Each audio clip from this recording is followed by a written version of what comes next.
When my wife Madison told me she needed space during our Saturday morning breakfast, I watched her walk out with a suitcase I didn't know she had packed. 3 days later, I signed papers for my dream studio and saw her name on the lease agreement right below mine.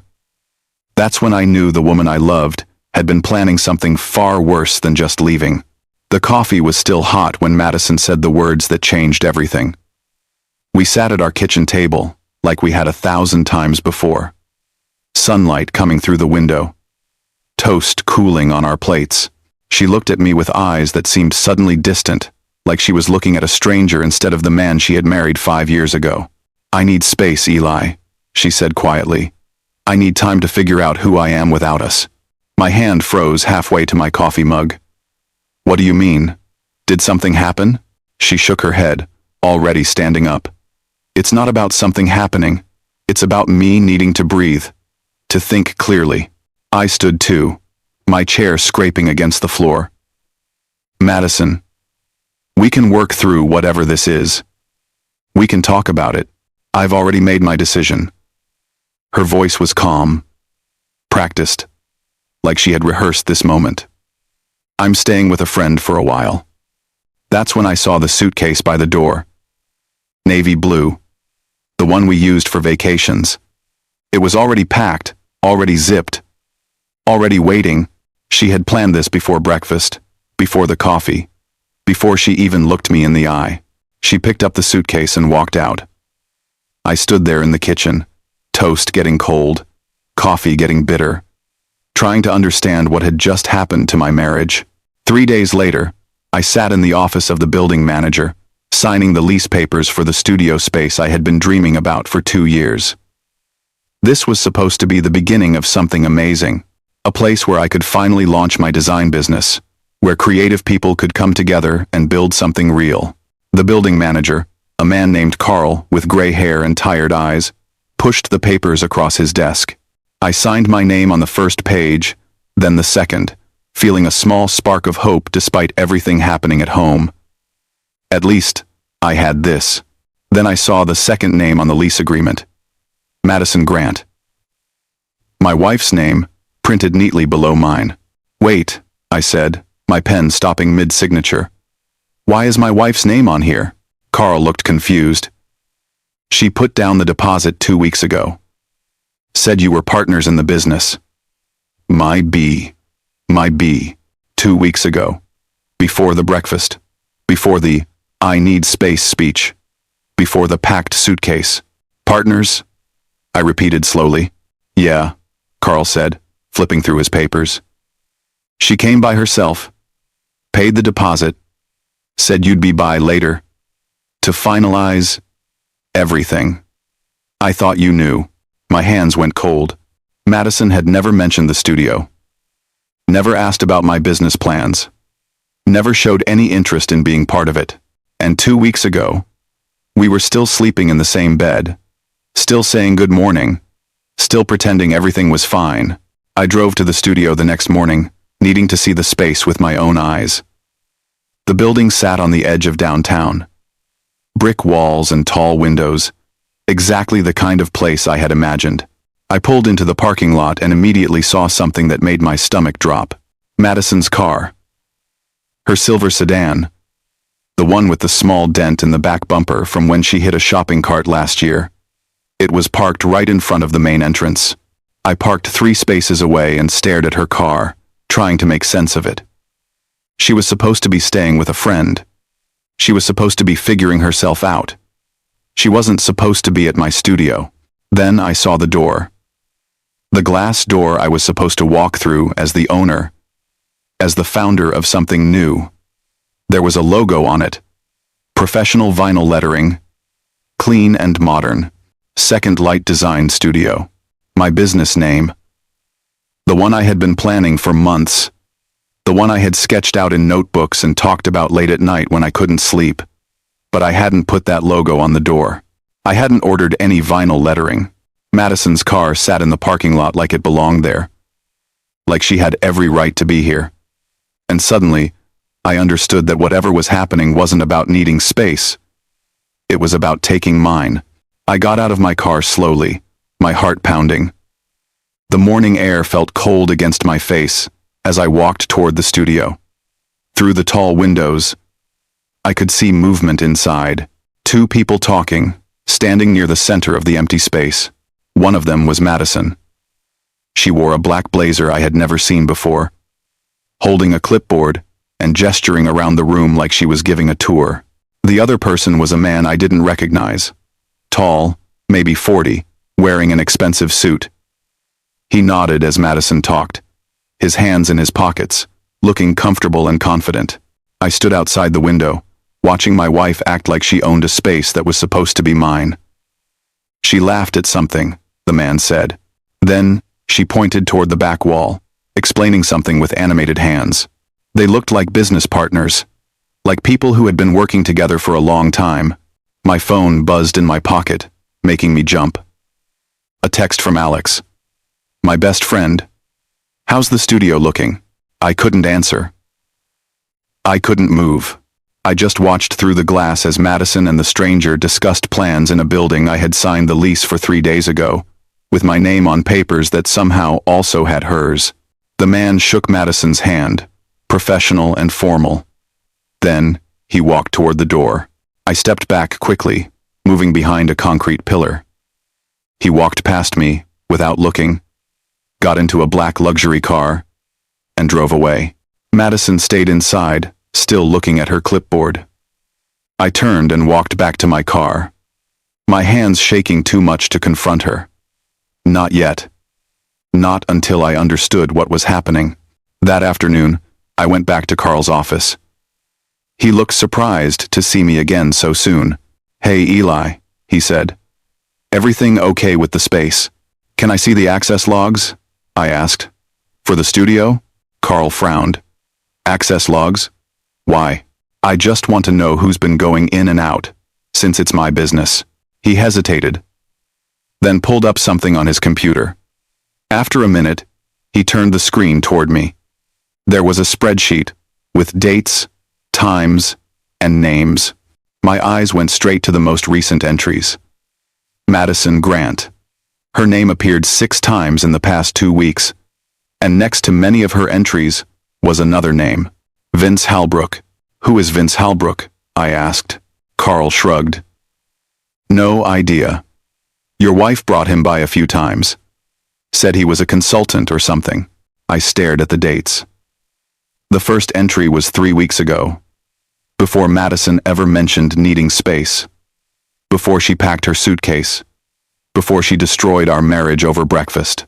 She had been planning this, coming to the studio, meeting with this Vince person, using my business name, all while still coming home every night and pretending everything was normal.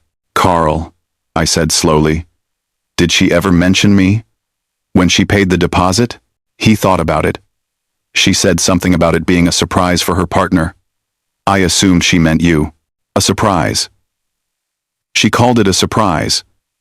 But the only person being surprised was me, and not in any way I could have imagined. I tried calling Madison that night. The phone rang 4 times, then went to voicemail. I called again. Voicemail. On the 3rd try, she sent a text. Please stop calling. This is best for both of us. Best for both of us. Like leaving without explanation was somehow helping me. Like taking over my business was doing me a favor. I typed back, we need to talk about the studio. 3 dots appeared, showing she was typing. Then they disappeared. Then they appeared again. Finally, her response came through. There's nothing to talk about. I need space. Please respect that. Space. The word felt like a weapon now, something she was using to keep me away while she did whatever she was doing with my studio, my business name, and this Vince person I had never heard of. I called Alex. He answered on the first ring. What's wrong? He asked. He could always tell. I told him everything.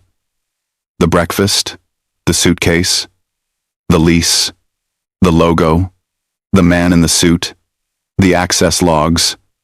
All of it came pouring out while I sat in my car outside our empty apartment. Alex was quiet for a moment. Then he said, I'm coming over.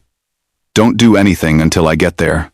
He showed up 20 minutes later with his laptop and a determined look on his face. Alex worked in tech, knew his way around databases and public records. If anyone could help me figure out what Madison was doing, it was him. Alex sat at my kitchen table, fingers flying across his keyboard. I made coffee. Terrible and bitter. But neither of us cared. Okay, Alex said after a while. I found business registration records for Second Light Design Studio. My stomach tightened. And? It was registered 3 weeks ago. Owner listed as Madison Grant. I set my coffee down hard. That's my business name. I've been planning it for months. I have notebooks full of ideas, sketches, everything. Alex looked at me seriously. Do you have anything official? Any trademark filing? Business registration? I shook my head. I was waiting until I had the lease finalized. I wanted to make sure I had the physical space first. She registered it while you were waiting. Alex turned his laptop toward me. On the screen was the official business registration. Madison's name in bold letters. Dated 3 weeks ago. She stole my business name. I said quietly. It looks like she stole more than that. Alex clicked to another screen. Look at this pitch deck. It was a professional document, sleek design, full of graphics and market research. The title read, Second Light Design Studio. A creative space for tomorrow. I had written something almost identical 6 months ago. Stored it on our shared computer. Madison had access to all my files, all my ideas, all my plans. She copied my entire concept, I said, feeling sick. Alex nodded grimly.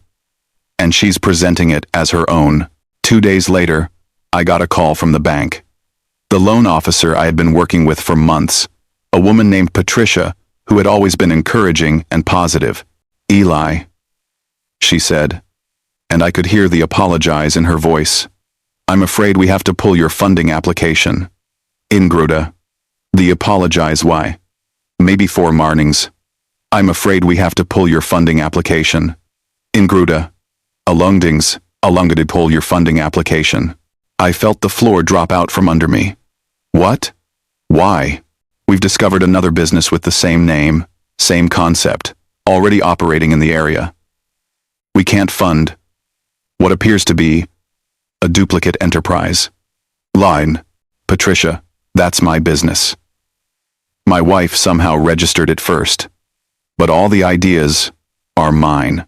I understand this is complicated, she said gently. But from a legal standpoint, the registration date is what matters. The other business exists on paper first. I'm sorry, Eli. We can't move forward. I hung up and immediately called Alex. He was at my apartment within the hour. She killed my funding, I told him. The bank thinks I'm copying her business. Alex's jaw tightened. This is calculated, Eli. She's not just leaving you. She's taking everything you built and claiming it as hers. But why? I said, my voice breaking. If she wanted to start a business, why not just do it? Why steal mine? Why destroy our marriage? I don't know, Alex said. But we're going to find out. He opened his laptop again. Give me everything you have. Every notebook, every file, every email where you mentioned this business. The next morning, I drove to the only person I could think of who might help me make sense of this legally. Helen Grady. She was a retired attorney who used to work with my father before he died. Sharp, no nonsense, and the kind of person who could see through anyone's lies. She lived in a small house on the north side of town, surrounded by rose bushes and a garden she maintained herself. When she opened the door, she looked at me with those knowing eyes and said, "You look like someone stole your life." "Close enough," I said. She made tea while I explained everything. She listened without interrupting, nodding occasionally, her fingers tapping against her mug. When I finished, she was quiet for a long moment. Then she said something I didn't expect. "You've got more power than you think, Eli." I looked at her confused. "How?" "She registered the business first. She's on the lease. She has funding I can't get. I have nothing. Helen smiled slightly. You have the lease, and you clearly don't understand what that means yet. She stood up and walked to her bookshelf, pulling down a thick binder. Building leases are complicated documents.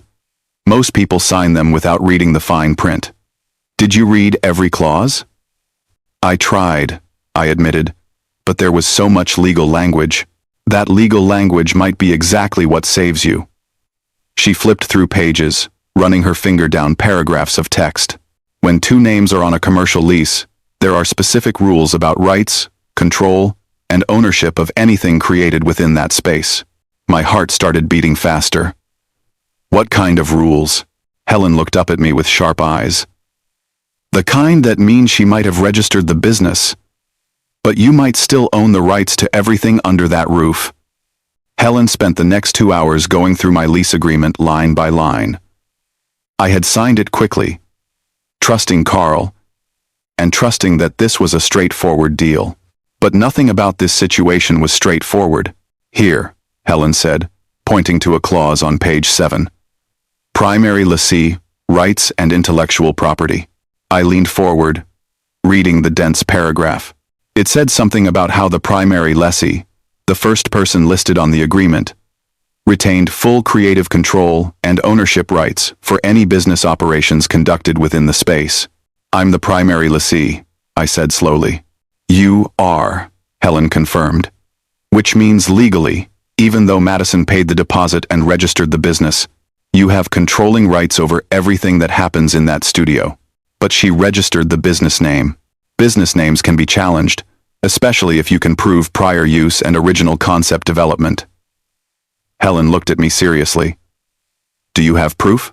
Dated documents, emails, anything that shows you developed this idea before she registered it? I thought about my notebooks, my computer files, my conversations with Alex. I have months of documentation. Good. Because you're going to need it. Helen closed the binder. But first, we need to understand why she did this. People don't steal their spouse's business for no reason. There's something else going on here. Like what? Like maybe she's not working alone. Helen tapped the lease agreement. This Vince person, the one who keeps showing up on the access logs, we need to know who he is and what his connection to Madison really is. Alex called me that night with something that made my blood run cold. I found something, he said, his voice tense. Remember how you and Madison shared that iPad? The one you used for watching movies? Yeah, I said. It's still at the apartment. I need you to check something for me. Go to the cloud storage settings. I found the iPad and opened the settings like he instructed. There was a list of devices connected to our shared account. My phone, Madison's phone, my laptop, and her laptop. Now look at the file access history, Alex said. I clicked through to a screen I had never looked at before. It showed every time someone accessed our shared files, and from which device. My throat went tight as I scrolled through the list.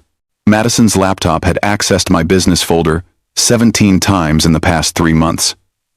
Every document I had created for Second Light Design Studio had been opened, viewed, and in some cases, copied. She was stealing my ideas piece by piece, I said quietly. It gets worse, Alex said. Check the dates. Most of these accesses happened late at night, between midnight and 3 in the morning. I scrolled through the timestamps. He was right. Madison had been going through my files while I was sleeping, downloading everything I had created, turning my dreams into her property. This is proof, Alex said. Proof that she knew about your business. Proof that she took your concepts. Proof that this was planned. My hands shook as I held the iPad. The woman I married, the woman I trusted with everything, had been robbing me blind while I slept next to her. The next day, I was going through old papers in my desk when I found something I had completely forgotten about. A power of attorney form. I pulled it out, confused at first.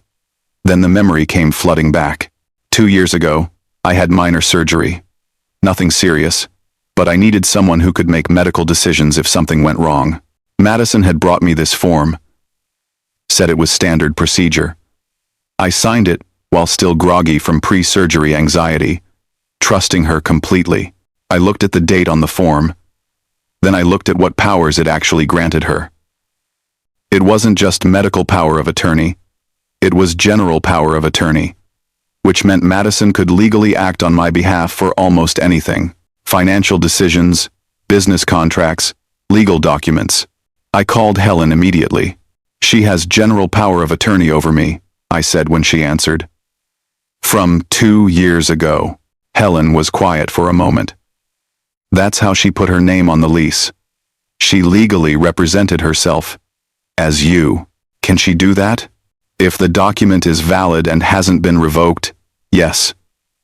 She can sign contracts, open accounts, even register businesses using your legal identity. Helen's voice went hard. Eli, this is fraud. She's been using your legal authority to steal from you. How do I stop it? You revoke the power of attorney immediately. I'll help you file the paperwork today.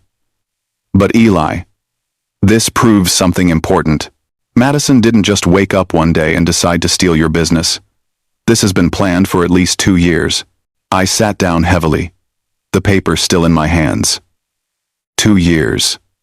While we were still happy, while we were still planning our future together, she was setting up the pieces to take everything from me. Alex kept digging into Vince Halbrook. 2 days later, he showed up at my apartment with information that changed everything. Vince isn't just some random consultant, Alex said, opening his laptop. He's a former real estate investor who got blacklisted 5 years ago for fraud. He showed me news articles.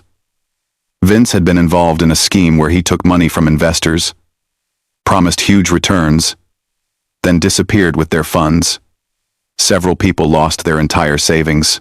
He settled out of court, but his reputation was destroyed. Why would Madison work with someone like that? I asked. Because she needs him. Alex pulled up more documents. Look at Madison's business registration. The funding source listed is something called Halbrook Ventures. That's Vince's company. It's his shell company. He's using Madison's business to launder money and rebuild his reputation. And she's using his money to steal your concept. Alex looked at me seriously. They're using each other, Eli, and they're using your studio as the front. My head spun with the implications. This wasn't just about a failed marriage. It was about fraud, money laundering, and 2 people who saw me as nothing more than a convenient cover for their scheme. There's more, Alex said quietly. I found permits filed for the studio. Major renovation work, new equipment, professional setup. They're planning something big. Like what? He turned his laptop toward me. On the screen was a digital flyer for a launch event. Second Light Design Studio grand opening. It read in bold letters. The date was 3 weeks away. They're launching your business, Alex said. And they're doing it publicly, with press and investors and everything. I stared at the flyer, at the name I had created, at the dream I had built being used by 2 people who had betrayed me in every possible way. We need to stop them, I said. No, Alex said firmly. We need to expose them. I called Helen and told her about the launch event. She was quiet for a moment. Then, I could hear the smile in her voice. Perfect, she said. They're giving us exactly what we need. A public platform. What do you mean? They think they've won, Helen explained. They think you're too hurt, too confused, too powerless to fight back. So, they're celebrating. And celebrations are where people get careless. She came to my apartment that evening with a folder full of papers. Inside was everything we needed. The revoked power of attorney, proof of my original business concept, the access logs from the shared files, building lease documentation, showing my primary status. Here's what we're going to do, Helen said, spreading papers across my kitchen table.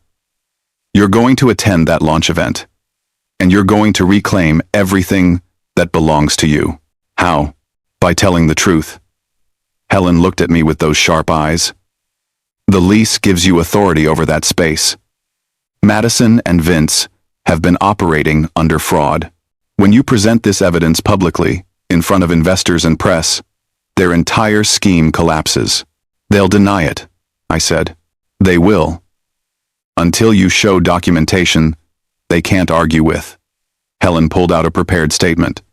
This is your speech. We've been building it carefully. Every claim is backed by evidence. Every accusation is supported by documents. I read through the speech, my hands shaking slightly. It laid out everything. The stolen concept, the fraudulent power of attorney, Vince's criminal history, the money laundering scheme. This will destroy them, I said quietly. They destroyed themselves, Helen corrected. You're just making sure everyone knows about it. The next 2 weeks passed in a blur of preparation. Helen coached me on how to present the evidence, how to stay calm when Madison and Vince inevitably reacted, how to protect myself, legally.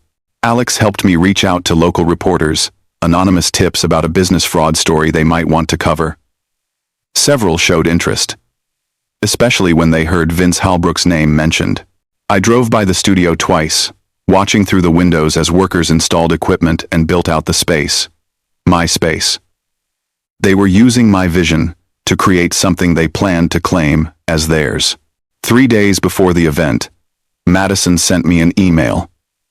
The first direct communication since her text telling me to stop calling. Eli, it read, I heard you've been asking questions about the studio. I want you to know that I never meant to hurt you. This business opportunity came up, and I had to take it. I hope someday you'll understand. Please don't make this harder than it needs to be. I read it 3 times, amazed at the manipulation in every sentence. She framed theft as an opportunity. She positioned my pain as an inconvenience. She asked me not to make things hard, as if I was the problem. I didn't respond. Words wouldn't matter now. Only actions would. The night before the event, I couldn't sleep. I lay in bed, staring at the ceiling, thinking about the man in the suit I had seen through the window that first day. Vince Halbrook, a criminal using my wife to rebuild his reputation, using my dreams as cover for his schemes. And Madison, my wife, the woman who said she loved me, who promised forever, who had been planning my destruction for at least 2 years. Tomorrow, it would all end, one way or another. The morning of the launch event, I met Alex and Helen at a coffee shop 3 blocks from the studio. Helen went over the plan one more time. The reporters will be there, she said. I confirmed with 3 of them this morning. They'll be watching, recording, taking notes. What if security throws me out? I asked. They won't. You're the primary lessee. You have more right to be there than anyone. Helen squeezed my shoulder. Trust the documents, Eli. Trust the truth. Alex handed me a folder.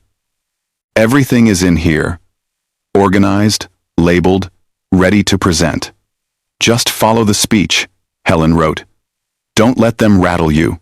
I took the folder with shaking hands. Inside were copies of every document we had gathered. The lease, the file access logs, the fraudulent power of attorney, Vince's criminal record, Madison's business registration, my original concept notebooks. You ready? Alex asked. I wasn't, but I nodded anyway. We drove to the studio separately. I parked down the street, watching as people arrived.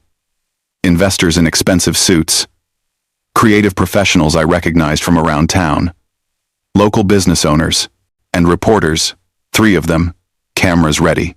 The studio looked beautiful. Professional lighting, sleek furniture, my vision brought to life by people who had stolen it. Through the window, I could see Madison near the front, wearing a designer dress, smiling and greeting guests. Vince stood beside her, confident and comfortable, like he belonged there. I waited until the room was full. Until Madison stepped up to a small stage they had set up.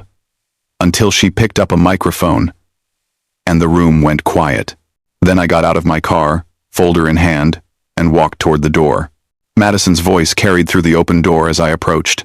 She was telling the crowd about her vision, her dream, her journey to create this space. I built this from the ground up.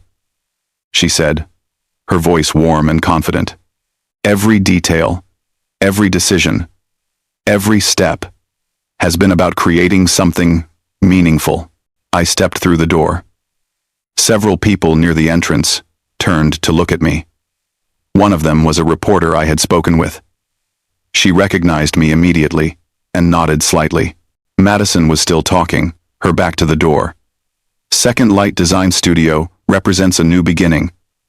A space where creativity and business meet. Where dreams become reality. My dreams, my words, coming out of her mouth like they had always belonged to her. I walked slowly through the crowd. People moved aside, sensing something was about to happen. Vince saw me first. His confident smile faltered. He touched Madison's arm, trying to warn her. She turned and saw me. For just a moment, her mask slipped. I saw fear in her eyes. Then she recovered, forcing a smile.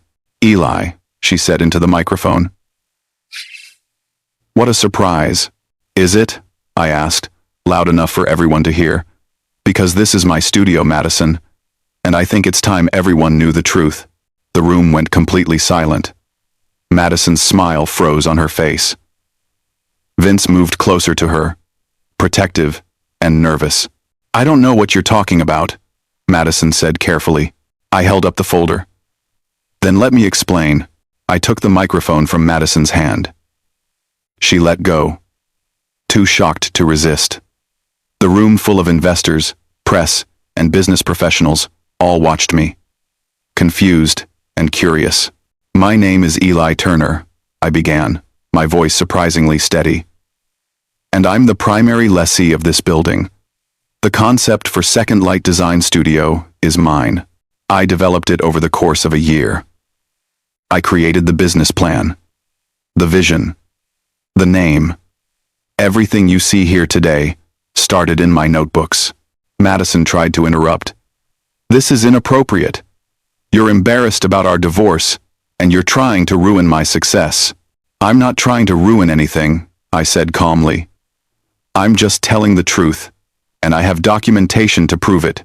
I opened the folder and held up the first document. This is the building lease.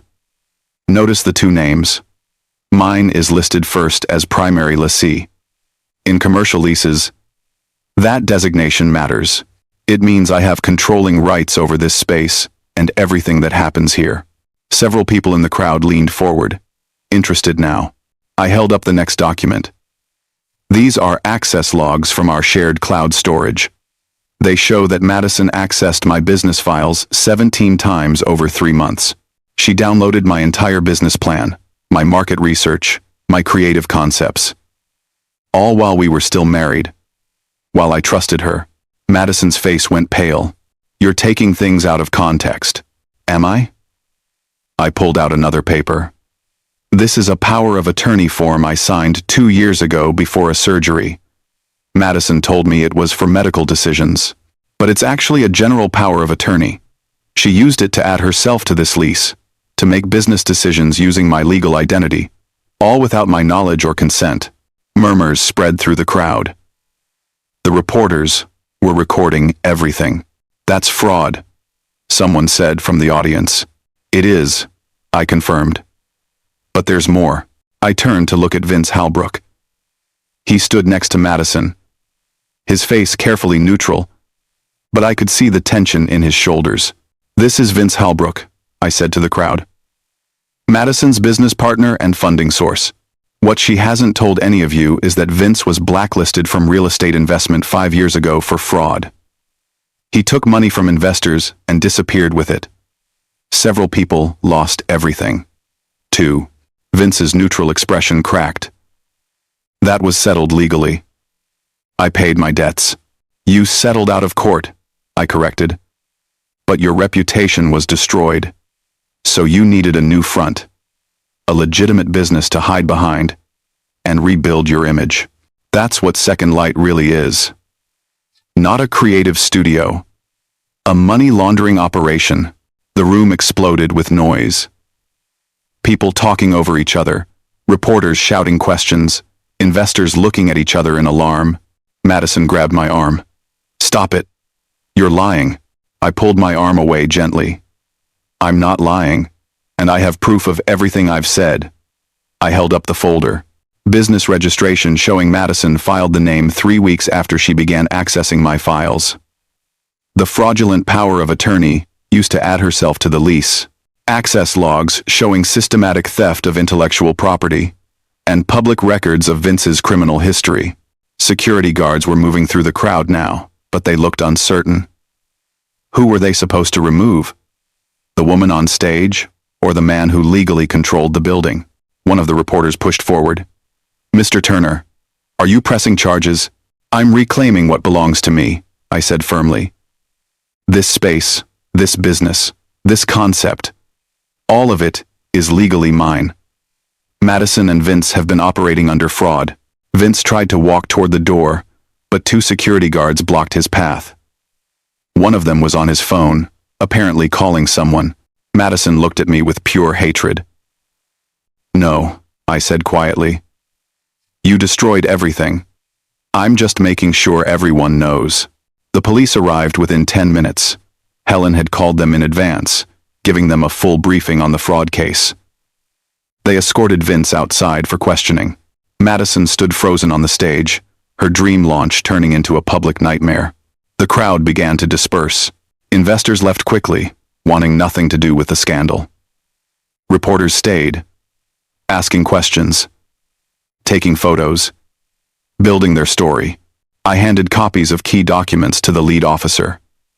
He reviewed them carefully, asked me several questions, then nodded. "We'll need you to come down to the station for a full statement," he said. "But based on what I'm seeing here, you have a strong case for fraud, identity theft, and business theft." Helen appeared beside me. "I'll accompany my client to the station. We're fully prepared to cooperate with the investigation." Madison finally found her voice. "This is insane. We're married. Eli. Community property. I had every right to be part of your business. We're separated," I said. "You left me, remember? And even if we weren't, you stole my concept, used fraudulent documents, and partnered with a criminal. None of that is legal, Madison. Not even in a marriage." She looked at me with tears in her eyes now. Real or fake? I couldn't tell anymore. "I thought we could build something together." "You thought you could steal something from me," I corrected. "There's a difference." The officers asked Madison to come with them for questioning. She walked out with her head down. The confident businesswoman, replaced by someone facing serious legal consequences. Vince was already in a police car, his face unreadable through the window. Alex appeared beside me, grinning despite everything.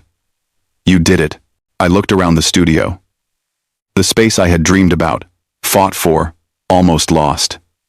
It was mine again. Truly mine. "Yeah," I said. I did. The next few days were chaos. News spread fast. Local media ran stories about the fraud case, about Vince's criminal history, about Madison's betrayal. My phone wouldn't stop ringing with reporters wanting interviews, lawyers offering their services, people from my past reaching out. Madison disappeared. Her lawyer released a statement, saying she was cooperating with investigators but would not be making any public comments. Vince faced formal charges: fraud, identity theft, operating under false pretenses. I gave my full statement to police. Helen sat beside me the entire time, making sure everything was documented properly. The district attorney told me I had one of the most clear-cut fraud cases she had seen. "Your documentation is excellent," she said. "The access logs, the lease agreement, the power of attorney fraud. This is open and shut." "What happens to Madison?" I asked. "That depends on several factors.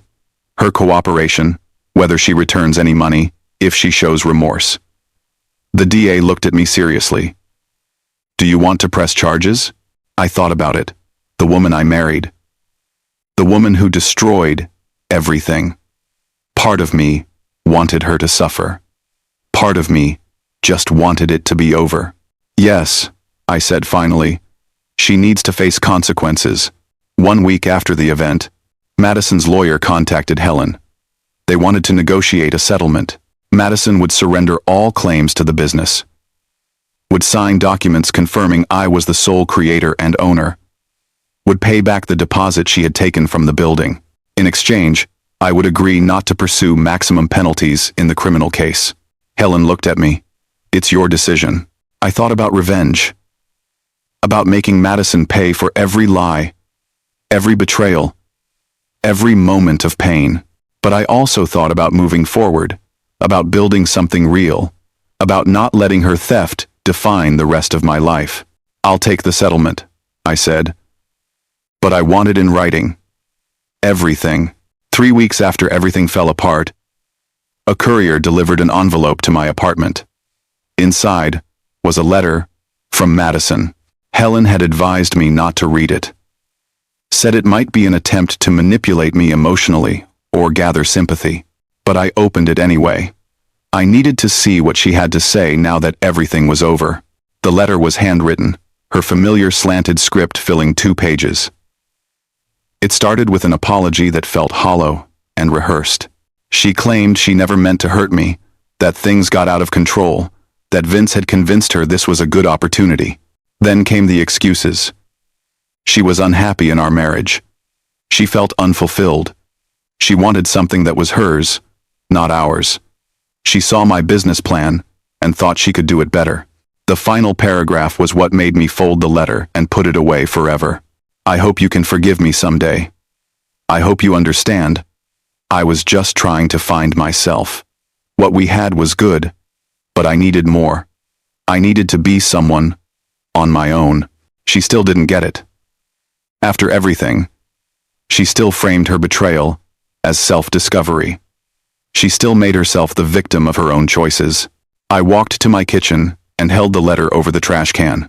For a long moment, I just stood there, feeling the weight of 5 years of marriage, of trust given and broken, of a future that died over breakfast one Saturday morning.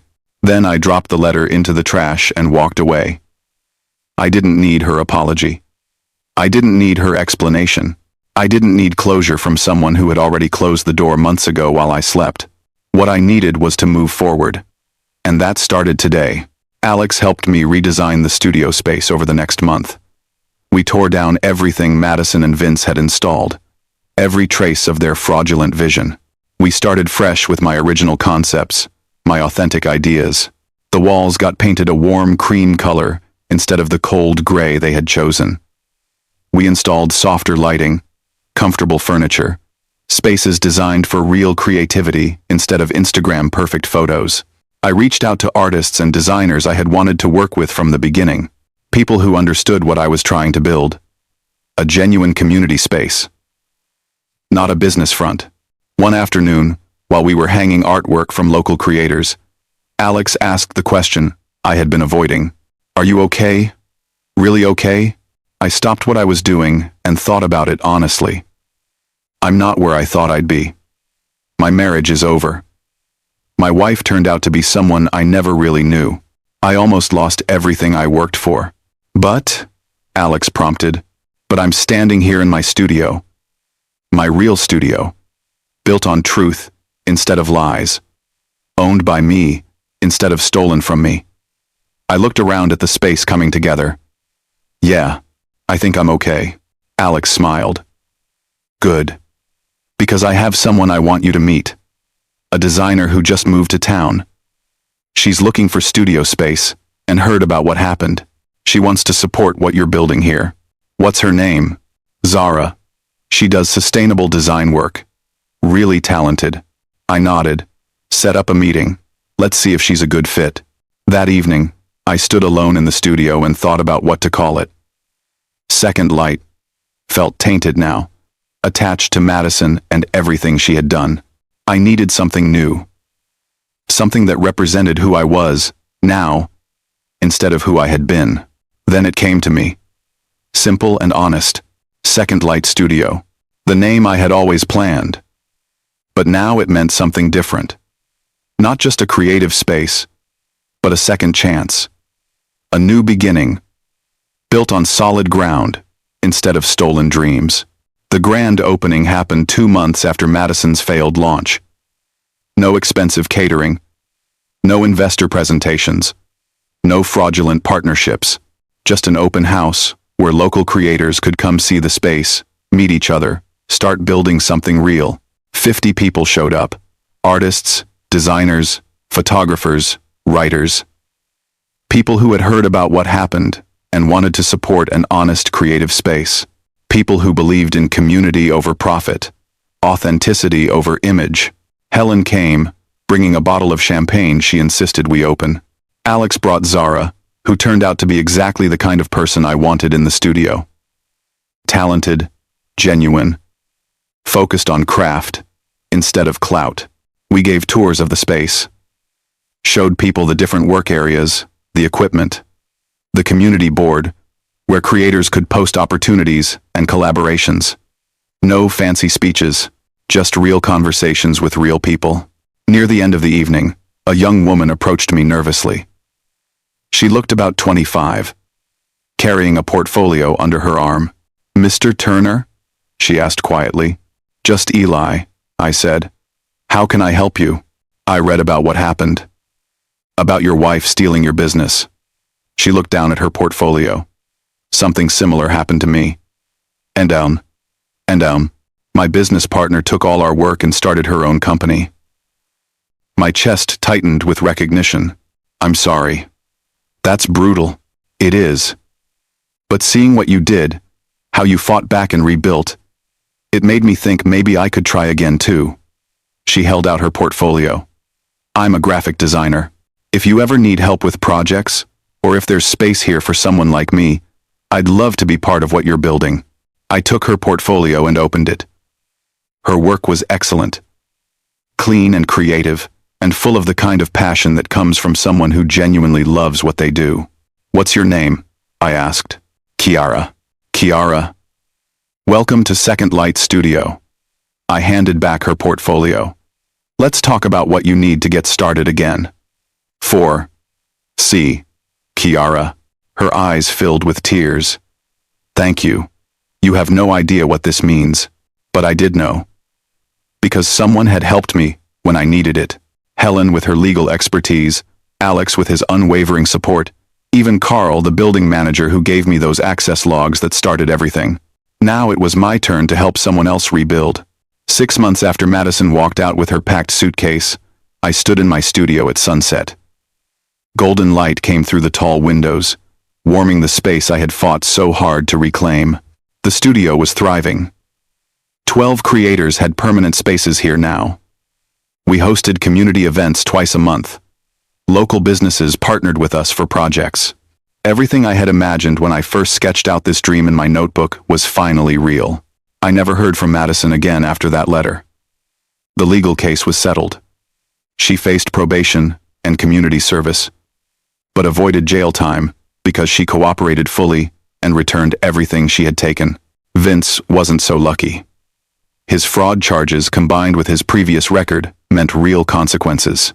Sometimes I thought about the moment she told me she needed space, how my world collapsed in the time it took to drink a cup of coffee, how I stood in that kitchen, watching her walk out, believing I had lost everything. I hadn't lost everything. I had lost someone who was willing to destroy me for her own gain. And in the process, I had found strength I didn't know I had. My phone buzzed. A text from Alex. "Dinner tonight? Bringing Zara. She wants to pitch a collaboration idea." I smiled and texted back confirmation. Then I walked through my studio one more time before locking up, looking at the artwork on the walls, the equipment humming quietly, the evidence of genuine creativity happening in this space. Madison had tried to steal my vision. She leased my space, copied my concepts, used my name, but she never understood what made any of it matter. This wasn't about the building or the business registration or the impressive launch event. It was about creating something meaningful. About building community instead of using people. About having a vision that came from authentic passion instead of calculated theft. She had leased my space. but she never had my vision. And in the end, that's what made all the difference. I turned off the lights and walked out into the evening air, heading home to the life I had rebuilt from nothing. A life that was smaller than I had planned, but more honest than I had ever imagined. And for the first time in a long time, that felt like more than enough. If this story resonated with you, if it made you think about trust and betrayal and the strength it takes to rebuild after someone steals your dreams, please share it with someone who needs to hear it. Leave a comment below about a time you had to stand up for yourself or reclaim something that belonged to you. And subscribe to this channel for more stories about finding strength in impossible situations. Remember, what people steal from you says everything about them and nothing about your worth. Keep building, keep believing, keep standing up for what's yours.